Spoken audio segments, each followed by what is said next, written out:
तो उस्मान अली देखिए, यहाँ पे जो आपने क्वेश्चन किया है, सबसे पहले तो मैं थोड़ा सा पीछे रिकॉल कर दूँ ताकि बाकी जो स्टूडेंट्स अगर देख रहे हैं तो उनको भी क्लियर हो जाए कि ये क्वेश्चन आखिर आया कहाँ से।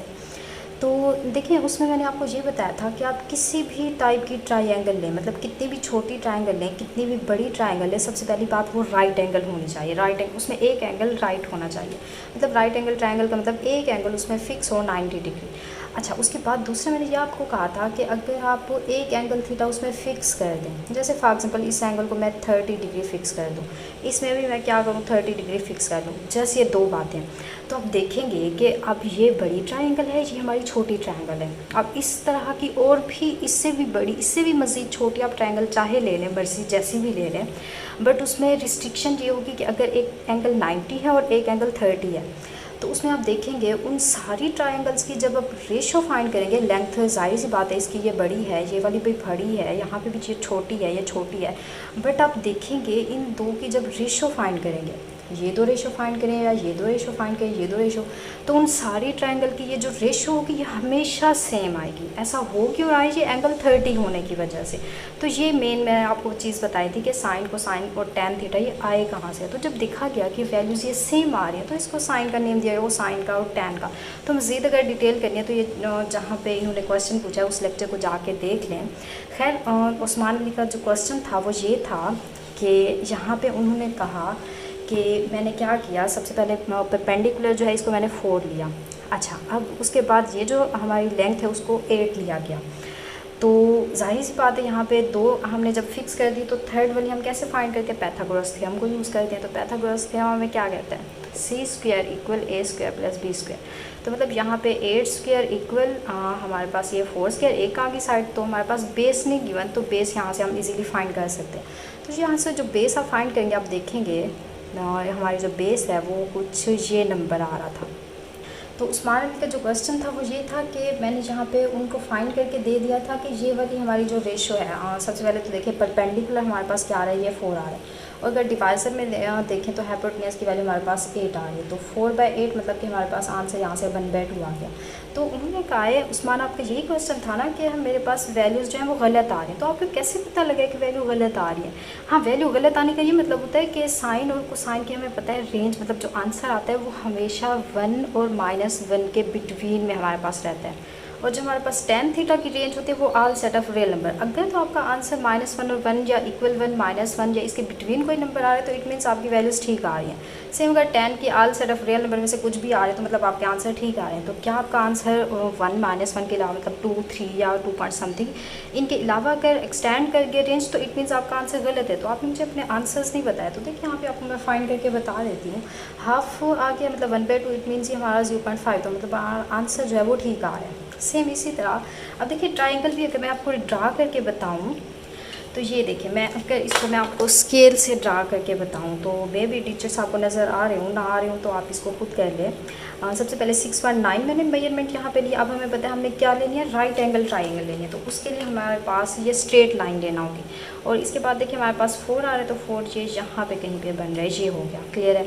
6.9 मेजरमेंट ली, यहाँ पे मैंने 4 सेंटीमीटर लिया। तो उसके बाद ऑटोमेटिक अगर देखें आप तो ये हमारे पास ये खुद ही देखें 8 बन रही है। इसको जस्ट आप ज्वाइन कर लें, ये 0 है या अगर आपको नज़र आ रहा हो तो ये हमारे पास 8। तो आप बोल रहे थे कि लेंथ कैसे, हमने किस लिहाज से लेंथ लेनी है, तो देखिए लेंथ आपके अपने ऊपर डिपेंड करता है। जैसे कि फॉर एग्जांपल मैं यहाँ पे अगर बोलूँ आपसे परपेंडिकुलर जो है आप यहाँ पे 2 ले लें, और उसके बाद आप जो बेस आ रही है वो आपको यहाँ पे फॉर एग्जांपल 3 लेने, 3.5 लेने, तो इस लिहाज से आपकी जो थर्ड मेजरमेंट बनेगी वो आपने पाइथागोरस थ्योरम को यूज़ करके थर्ड लेनी। आप ऐसे नहीं कर देना कि थर्ड वाली को भी आप खुद से 5 मेजर कर लें, तो ये तो गलत हो जाएगा, क्योंकि हम राइट एंगल ट्रायंगल ले रहे हैं, क्लियर है। कोई सी दो फिक्स आप खुद से ले लें, चाहे जो मर्जी आप ले लें, थर्ड वाली आप खुद से नहीं ले सकते। थर्ड वाली में आपने क्या करना है, थर्ड वाली को उसको पाइथागोरस थ्योरम से आपने यूज़ करके फाइंड करना है। हाँ, आप पे फर्स्ट वाली 2 रिस्ट्रिक्शन नहीं है, कुछ भी आप ले लें, कोई भी मर्जी चाहे ले लें, क्लियर है। थर्ड वाली फिर आप मेजर करें पाइथागोरस थ्योरम से, फिर आप हो ही नहीं सकता, ऐसा पॉसिबल ही नहीं है कि आपके आंसर जो है साइन और कोसाइन की रेशियो जो है -1 और 1 के बिटवीन ना आए, इससे कुछ ग्रेटर या लेस आ जाए, हो ही नहीं सकता ऐसा। और जो टैन थीटा की आपकी मेजरमेंट है वो रियल नंबर से एक्सटेंड कर जाए, जो भी आपका एक्स आएगा वो हमेशा रियल नंबर में से आएगा। एक्स क्या मतलब टैन थीटा की वैल्यू, क्लियर है। तो ये चीज़ मैं आपको देखिए यहाँ पे ये भी करवा देती हूँ। तो इसमें देखिए हमारे पास जो है वो बेस आ रही है 6.9 समथिंग हमारे पास आ रहे हो, डिवाइजर हमारे पास 8 आ रहे हैं। तो इसको ज़रा आप डिवाइड करें, 6 को 8 से कैलकुलेटर उठाएं, इसको आप जब डिवाइड करेंगे आप देखेंगे 0.803 समथिंग ये वैल्यू आ रही है। तो 0 पॉइंट समथिंग आ रही है, मतलब ये हमारा आंसर इसके अंदर बिलोंग का है, तो मतलब हमारा आंसर ठीक आ रहा है। क्लियर। सेम इसकी रेशो अगर आप फाइंड करें तो ये हमारे पास ऊपर 4 है, डिवाइजर में जो बेस हमारे पास आ रही है 6.9 समथिंग है। तो इसको आप जाके यहाँ पे फाइंड करें तो ये आई थिंक आपके पास 1.24 ये मैंने कैलकुलेट की थी 9 समथिंग इस तरह से, मतलब 1 पॉइंट समथिंग आंसर है। तो ये हमारा बिलोंग कर है all set of real number, क्योंकि जो tan थीटा की रेंज होती है वो all set of real number answer देता है। और जो बाकी ये तो होते हैं ये हमारे -1 और 1 के बिटवीन, देखें दोनों आंसर इसी के अंदर बिलोंग कर रहे हैं। क्लियर है। तो आपका क्वेश्चन यही था ना कि लेंथ किस लिहाज से लेनी है, तो उसका आंसर ये है फर्स्ट टू।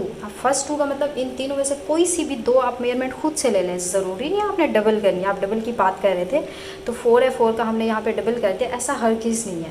आप इसको चाहे मर्जी 2 ले लें, इसको चाहे मर्जी आप 8 ले लें, बट ये थर्ड अब चेंज हो जाएगी बाय यूजिंग पैथागोरस थ्योरम। इसको आप फाइंड करें, फिर अब ये सारी रेशियोज फाइंड करें, आप देखेंगे आंसर आपके सेम इसी में ही बिलोंग करेंगे। क्लियर हुआ।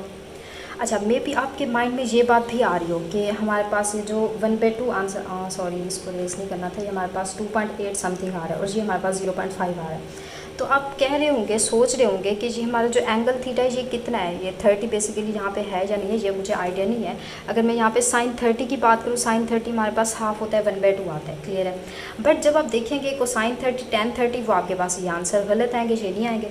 तो इट मीन्स इसका हर किसी मतलब नहीं, क्योंकि आपको पता है ये तीनों जो फंक्शन, इनफैक्ट सारे पीरियोडिक फंक्शन होते हैं, ट्रिग्नोमेट्रिक फंक्शन जो पीरियोडिक होते हैं।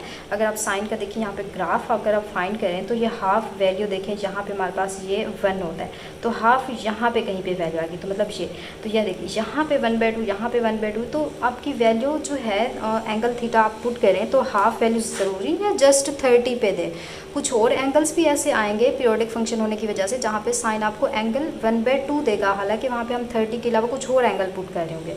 तो मे बी इसके अंदर आप इसमें भी कंफ्यूज नहीं होना कि साइन 30 जो है 1/2 है, कोसाइन 30 tan 30 ये तो ये वाले आंसर नहीं आ रही, तो गलत हो गया। तो आप मेरे पास अब डी भी नहीं है जो आपके उसके अंदर ज्योमेट्री बॉक्स अगर आप देखें तो इसको एग्जैक्ट मेयर करें, एग्जैक्ट इसको फाइंड करें।